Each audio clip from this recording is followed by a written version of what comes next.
Hello. Hello, how are you doing? Good. How are you? I'm hanging in there. What's your name? My name is Jasmine. Jasmine. How old are you, Jasmine? I'm 40 years old. You 40 years old? Yes. Okay. Are you homeless? Yes, I'm How homeless. long have you been homeless for? I've been homeless a little over 8 years. About 8 years? Yes. Wow. Is that off and on or straight 8 years? It's off and on because I do have family that support me, Okay. but for the most part, it's been off and on. Off and on. Okay. And when you're homeless, where do you sleep at? I sleep from pillow to post. Sometimes I can afford a tent and I'll sleep in the tent. Mm-hmm. Or if I have a car, I'll sleep in my car. Okay. Does the police mess with you a lot? Yes, I think that the police and the San Bernardino police, I think that they mess with the homeless people more than they are solving crimes out here. Mm. And it's just like they're, not too long ago, we were staying in tents in the alley over here by 7-Eleven. And the police, they came and forced us out of the alley. So what they did was they brought the city with them and they told them to give us motel vouchers. But what the city did to get us to actually move our tents, move our homes and tear them down, they told us that they were going to put us in a motel room for 7 days and that within that 7 days that they'll be back to take us to move straight into apartments and give us housing that was like from a program Step Up or something like that. Right. But what they ended up doing was they put us in a motel for 7 days and they never came back. And then once the 7 days were up, we were kicked back into the streets. Wow. So it sounds like really what they did was uprooted y'all from where you were. Yeah. You know what I mean? Just to get you out of there Exactly. temporarily. Exactly. And That's what they've whatnot. been doing Yeah. all around San Bernardino. And I do want to say that from my experience, I've been in San Bernardino since I was about 15 years old, and I'm 40 years old now. And from my experience, I've been watching that the same homeless people that are out here today are the same homeless people that was out here when I was about 15 years old. And I can honestly say that I believe that the people that are responsible for the homeless funding have been misappropriating the funding for years, and nobody's ever blown the whistle because nobody really cares to stand up for this city. Yeah, well, that's what's going on in California in general, especially Los Angeles. You know, Yes, misappropriating the yes, funds, yes, and so now it's been catching the attention. You know, of the president, of yes, course, Trump yes. is now trying to uh, do something about Well, that. I Trying hope to so force the because I actually, when they give us the free government phones and stuff, I've actually used them to get online and go on like the news sites, like CNN and things like that, Fox 11 News, and to blow the whistle and ask them and cry out for help, that we need help out here.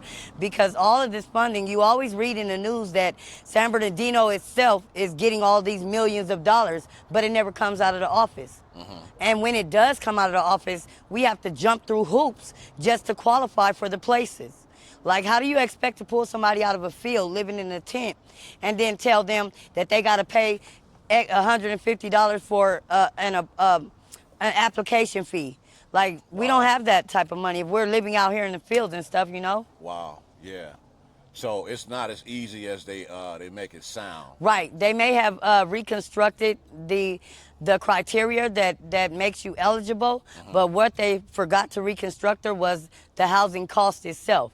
Like right now, they have the California Cares program, and that program, I got about 15 of these homeless people to sign up for it, and we all qualify for $5,000 grants right now.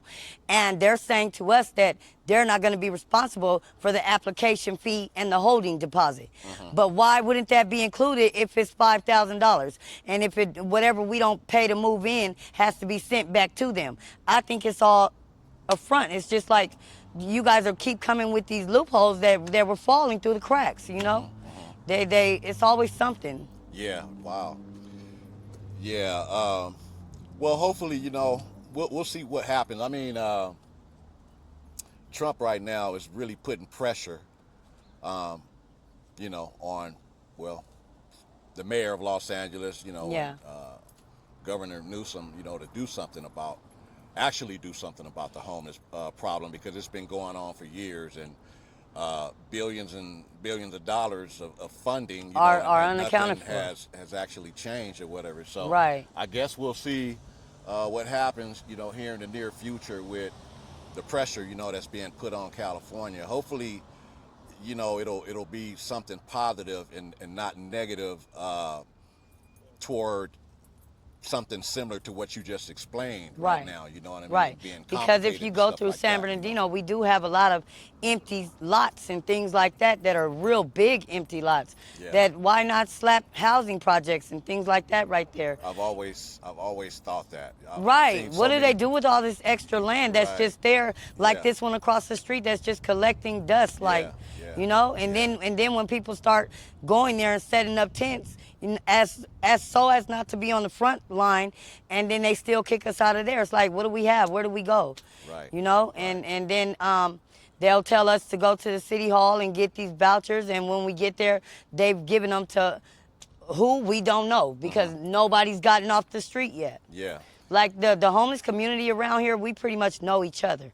Everybody knows each other. We haven't seen 3 people that have been taken out of here that have actually come, that hasn't come back and been homeless again. Right. Right. On a permanent basis. Yeah. Yes.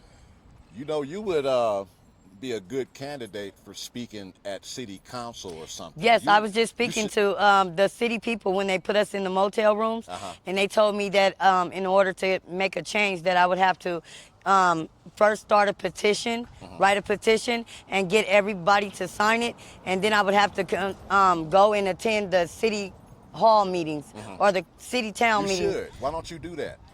because I don't know where it's at. Well, yeah, that's what you have to figure out. You know, Right. If I can find that out for you, I'll come back and give you that information. Right. Because I would be a great advocacy. I think you would be. I think you would be. I mean, just Thank from you. listening to the way you're talking to me about it right now, I mean, passionate and everything. Yeah, it's something that I'm you very might- passionate about because it's like nobody's speaking up.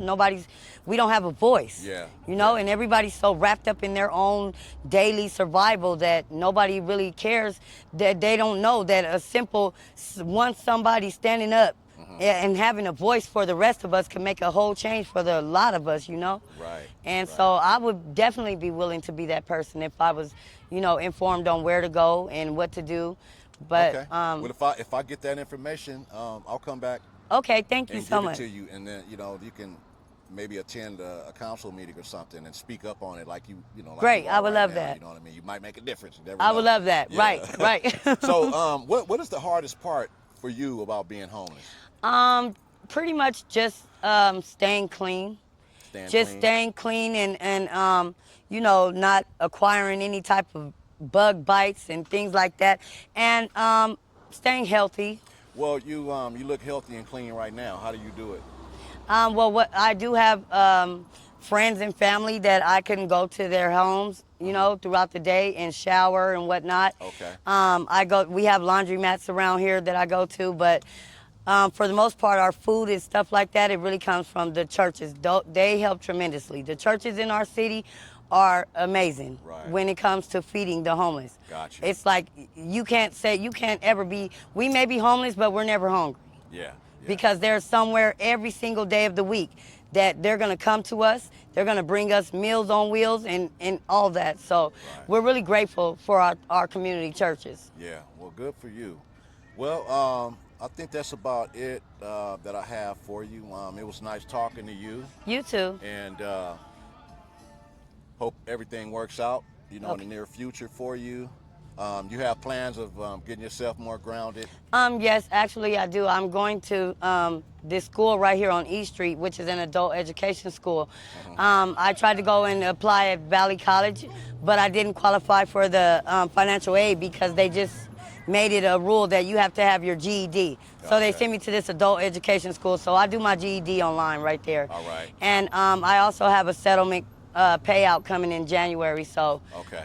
my time's here almost up, but Yeah. I am still willing and passionate about advocating for the homeless others, yeah. because I've been there, you know, right. and you can't undo that. Yeah. You know, Well- and I'll never forget where I come from. Right. Well, you keep up with that education. You know, you Okay. keep moving up, and yeah, I think you're a good advocate for all of your friends, and Yeah. family down here. Yeah. So, well, all right. It was nice talking to you. Thank All right, you. take Thank care. you very much. You too.